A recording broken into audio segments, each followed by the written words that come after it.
வணக்கம். Tamil cine news channel. தமிழகத்தில் மாணவர் போராட்டம் வெடித்ததிலிருந்து அரசியலில் ஏகப்பட்ட மாற்றங்கள் நிகழ்ந்து வருகின்றன. அதிமுக இரண்டாக உடைந்ததை அடுத்து எடப்பாடி பழனிசாமி முதலமைச்சர் ஆகியுள்ளார். அதற்கு எதிராக ஓ பன்னீர்செல்வம் அணியினர் கொடிபிடித்து வருகின்றனர். இப்படிப்பட்ட பரபரப்பான சூழ்நிலையில் அரசியல் நிலவரம் குறித்து இதுவரை ரஜினி தரப்பில் இருந்து எந்தவித கருத்துக்களும் வெளியிடப்படவில்லை. தனது முழு நேரத்தையும் 2.0 படத்திற்காக செலவிட்டு வருகிறார். ஆனால் இந்த நேரத்தில் ரஜினியின் ரசிகர்கள் அவரை அரசியலுக்கு அழைப்பது போன்று சென்னையில் போஸ்டர்களை ஒட்டி பரபரப்பை ஏற்படுத்திவிட்டுள்ளனர். இதற்கு முன்பு சென்னை தவிர வெளி மாவட்டங்களில்தான் அந்த மாதிரியான போஸ்டர்கள் ஒட்டப்பட்டன. ஆனால் இப்போது சென்னையிலேயே ஒட்டிவிட்டனர்.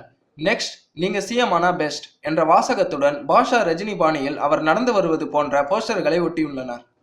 ஆனால் இப்போது ரஜினி தரப்பில் இருந்து எந்தவித ரியாக்ஷனும் இல்லை. வழக்கம் போல் அமைதி காத்து வருகிறார். இந்த செய்திகளை பற்றி உங்கள் கருத்துக்களை கமெண்டில் பதிவு செய்யவும்.